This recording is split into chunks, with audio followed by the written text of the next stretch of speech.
Autorickshaw ছাড়া আগে গরিবরা ছিল না, তখন তারা ভাত খায় নাই, তখন তারা কাজ করতো না।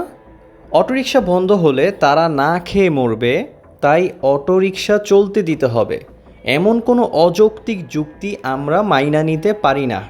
জি দর্শক, বলছি অলি নূরের মায়ের কথা। ইন্ডিপেন্ডেন্ট ইউনিভার্সিটি বাংলাদেশ আইইউবি এর ছাত্র অলি নূর 16 আগস্ট 2026 তারিখে সকালে ঢাকার আগারগাঁও এলাকায় এক মর্মান্তিক সড়ক দুর্ঘটনায় নিহত হন। মোটরসাইকেল চালানোর সময় একটি ব্যাটারি চালিত রিকশার হুট করে মোড় নেওয়ার কারণে তার বাইকটিতে ধাক্কা লাগে। এতে তিনি নিয়ন্ত্রণ হারিয়ে রাস্তায় ছিটকে পড়েন এবং পেছন থেকে আসা একটি দ্রুতগামী আইসক্রিমবাহী ট্রাক তাকে চাপা দিলে ঘটনাস্থলেই তার মৃত্যু হয়। বর্তমানে দেশের অনেক বড় একটি মহামারী ব্যাধিতে পরিণত হয়েছে এই অটোরিকশা। দিনের পর দিন সাধারণ মানুষ এটি বন্ধের দাবি জানালে কখনো এসব অটো চালক সড়ক অবরোধ করেছে, কখনো বিশৃঙ্খলা সৃষ্টি করেছে। সাধারণ নাগরিকগণ সরকারের কাছে এই বিষয়ে একটি শক্ত পদক্ষেপের আশা রেখেছিল। প্রায় সময়ই সামান্য আশার আলো দেখা গেলেও পরবর্তীতে সব আবার আগের মতো চলতে থাকে। কদিনের জন্য জোরে সোরে অ্যাকশন দেখা গেলেও পরে সব আবার আগের মতো চলতে থাকে। মূলত 5ই আগস্টের পর সড়কে প্রায় 11 লক্ষ অটোরিকশা নেমেছে, যার পরিমাণ আগে 1.5 লক্ষের মতো ছিল শহরে। তাহলে প্রশ্ন আসে, আগে বাকি 9,50,000-এর মতো মানুষ কি করত? কেন তারা আগের পেশা ছেড়ে এই পেশায় নেমেছে? বর্তমানে উচ্চ লোডশেডিং সমস্যা প্রকট হয়েছে। পেট্রোল পাম্পগুলোতে ফুয়েল নেই, গ্যাস পাম্পে গ্যাস সংকট, আর এই সকল কিছু উৎপাদিত হয় জ্বালানি থেকেই।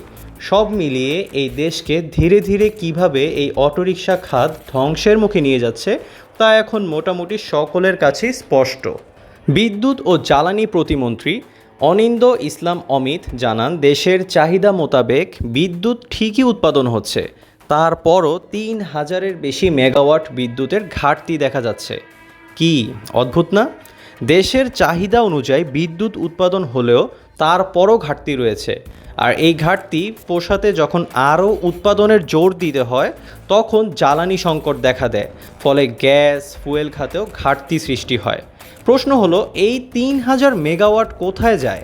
এই 3,000 মেগাওয়াট মূলত বিভিন্ন খাম্বা বা পিলার থেকে অবৈধ লাইন বা সংযোগের মাধ্যমে অটোরিকশার ব্যাটারি গিলে খায়, যার ফলে সাধারণ জনগণকে ভূতরে বিদ্যুৎ বিল প্রদান করে এর খেসারত দিতে হয়। একে তো সারাদিন ঠিকমতো বিদ্যুৎ থাকে না, তার উপর যতটুকু বিদ্যুৎ থাকে তার বিল 2 গুণ বা 3 গুণ বেশি ভূতরে বিল জমা হয়। প্রিয় দর্শক, গতকাল রাতে শাহজাহানপুর গোরান এলাকায় মোট 13টি অটো গ্যারেজ আমি ব্যক্তিগতভাবে পর্যবেক্ষণ করেছি। শুধুমাত্র একটি গ্যারেজ বাদে বাকি 12টি গ্যারেজেই দেখলাম পিলার থেকে অবৈধ লাইন নামিয়ে সেই লাইন থেকে সারি সারি অটো চার্জ দেওয়া হচ্ছে। প্রতিটি গ্যারেজে আনুমানিক 30 থেকে 60টির মতো অটো দেখতে পেয়েছি। এই অটোরিকশার জন্য মূল সড়কে জ্যাম, দুর্ঘটনা, মৃত্যু মিছিল, সর্বোপরি এতগুলো খারাপ দিক ছাড়া ভালো কোনো দিক নেই। তারা সড়কে চলাচলের কোনো আইন শৃঙ্খলা বুঝতে চায় না, শিখাতে চাইলে শিখতেও চায় না। রোডে যখন একজন অটো চালক অটো চালায়, তখন সে নিজেকে একজন উড়োজাহাজের চালক মনে করেন, আবার নিজেকে ভিআইপি ভেবেও তিনি সড়ক দাপিয়ে বেড়ায়। অটো চালকরা মনে করেন দুনিয়ার সবার জন্য একরকম রাস্তা হলেও তাদের জন্য সবই উল্টো। মূলত উল্টো পথটাই তাদের জন্য সঠিক পথ। মনে করেন আপনি আপনার পরিবার নিয়ে একটা সুন্দর মুহূর্ত উপভোগের জন্য বের হলেন, যেখানে আপনার 1 ঘন্টার রাস্তা ছিল, আপনি 1.5 ঘন্টা হাতি নিয়ে বের হলেন। তারপরও আপনার গন্তব্যে পৌঁছাতে সময় লাগলো 2.5 ঘন্টা। শুধু এখানেই শেষ নয়, আপনার কষ্টার্জিত অর্থ দিয়ে কেনা শখের গাড়ির হয় ব্যাকলাইট ভেঙে গেছে, অথবা আপনার বাইকের মাডগার্ড ভেঙে গেছে, আর না হয় আপনি হঠাৎ কিছুর ধাক্কা খেয়ে রাস্তা থেকে আকাশে উঠছেন। এসবের কারণ দেখতে যখন পিছনে ফিরে তাকাবেন, তখন এক ভৌতিক সুরে মধুর এক গান বেজে উঠবে, স্যার আমি গরিব।